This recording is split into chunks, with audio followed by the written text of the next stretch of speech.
ठुमक चलत रामचंद्र।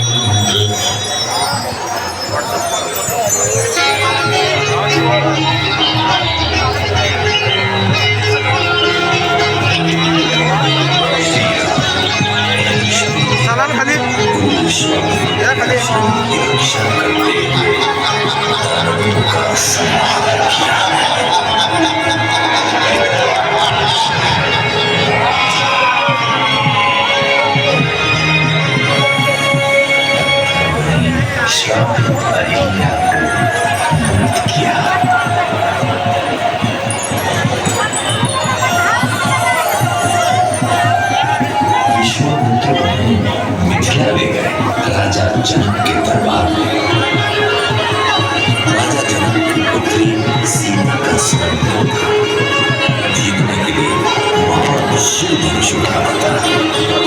श्री राम शिव की आराधना करते हुए उनका धनुष उठाया और प्रत्यंचा चढ़ाते समय उसके दो टुकड़े हो गए।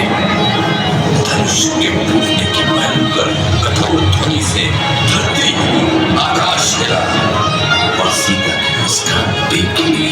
वरमाला लेकर वह अपने स्वामी की ओर बढ़ी और सुहानी वरमाला श्री राम के गले में पहनाई और श्री राम के चरण छुए। तभी राजसभा में धनुष भंग की ध्वनि सुनकर कुपित परशुराम पहुंचे और जनक जी से कहा, जिसने शिव जी का धनुष तोड़ा है वह मेरा समस्त बलों के समान शत्रु है। श्री राम जी ने कहा, शिव जी का धनुष तोड़ने वाला मैं तुम्हारा इतना साहस, अपने आप को इतना बलशाली समझते हो तो यह स्वयं भगवान विष्णु का धनुष है। अब इसकी प्रत्यंचा चढ़ाओ। श्री राम ने अत्यंत सरल से प्रत्यंचा चढ़ाई। परशुराम समझ गए यह कोई और नहीं भगवान विष्णु का ही अवतार। सीता राम का विवाह बड़ी धूमधाम से संपन्न हुआ। देवताओं ने स्वर्ग से फूल बरसाए, स्वयं ब्रह्मा और शिव अतिथि बने, बड़े लोगों ने आशीर्वाद दिए। ऐसा दिव्य समारोह पृथ्वी पर न कभी किसी ने देखा था न देखेंगे। अयोध्या एक वधू के समान सजाई गई। ऐसा लग रहा था जैसे समस्त ब्रह्मांड श्री राम और सीता माता के आगमन की तैयारी में जुटा। अयोध्या कांड।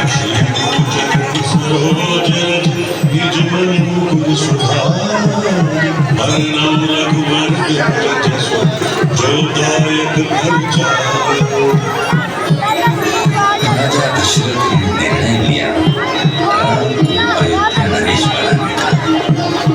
इस घोषणा से समस्त अयोध्या में प्रसन्नता की लहर दौड़ गई। किंतु देवता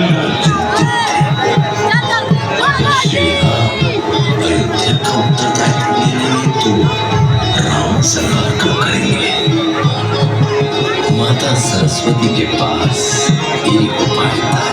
उन्होंने रानी के कई की दासी मंथरा के पति बदल दी, जिससे उसके मन में यह बात उठी, मेरी कहते तीनों रानियों में श्रेष्ठ है, उसी के पुत्र को अयोध्या नरेश बनने का अधिकार है। कई इस बात को सुनकर हंसी। कैसी बातें करती हो मंथरा? राम मेरा अपना पुत्र ही तो है। तुम्हारा पुत्र नहीं, वो कौशल्या का पुत्र है और राजा बनने के पश्चात कौशल्या बन जाएगी राजमाता। फिर कौन पूछेगा तुम्हें?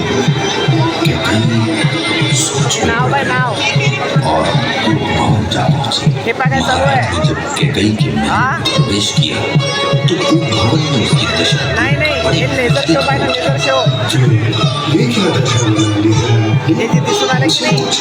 बड़ी हाँ महाराज, त्रुटि सुधारे और मुझे मेरे दो वरदान दें, जिसने प्रथम राम को 14 वर्ष का वनवास और दूसरे वर में मेरे भरत को अयोध्या का नरेश बनाए। तुम्हें क्षमा नहीं करेगा।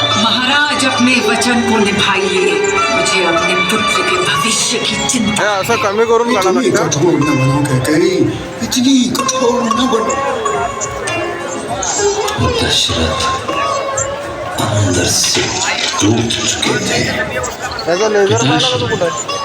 आप इतनी सी बात को लेकर इतनी व्यथा में क्या आपको अपने पुत्र पर तनिक भी विश्वास नहीं है? हम रघुकुल के हमारे प्राण जाए और वचन न जाए। लेझर शिवाय अयोध्या में हाहाकार मच गया, इसलिए राम, लक्ष्मण और सीता को रात के अंधेरे में प्रस्थान करना पड़ा। उनका पहला पड़ाव श्रृंगवेरपुर था, जहाँ निषाद राज में उन्हें गंगा पार कराई।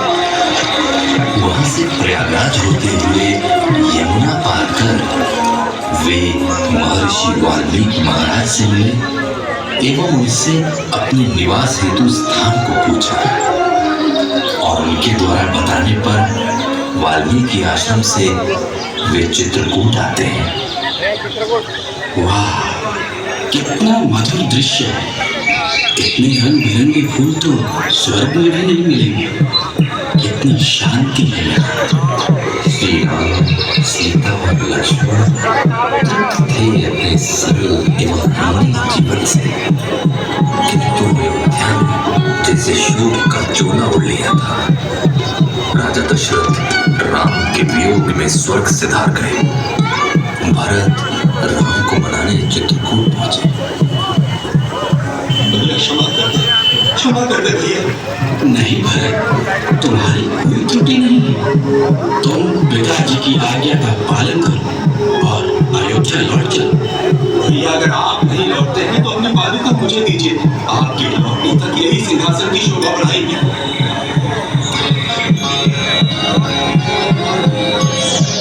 श्री राम की पादुका को अपने शीश पर रखकर भरत चित्रकूट से लौट चले। अयोध्या में उन्होंने सिंहासन पर श्री राम की पादुका रखकर अगले 14 वर्ष स्वयं नंदीग्राम में रहकर एक सन्यासी की भांति जीवन व्यतीत किया। अरण्य काटना श्री राम के वनवास का असली प्रयोजन कई जीवों का उद्धार करना है, अनेक मनुष्यों का जीवन सार्थक करना है।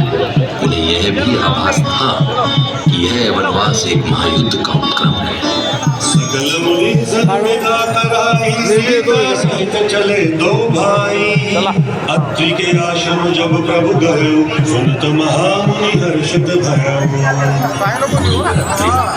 गुरु माता अनसुईया ने श्री राम का सबके आदर सत्कार किया और पति पत्नी के प्रेम संबंध का सार सिखाया। उन्हें पत्नी अनसुईया ने सीता जी को दिव्य वस्त्र एवं आभूषण प्रदान किए। खग मृग वृंद आनंदित रही, मधुर मधुर गुंज छवि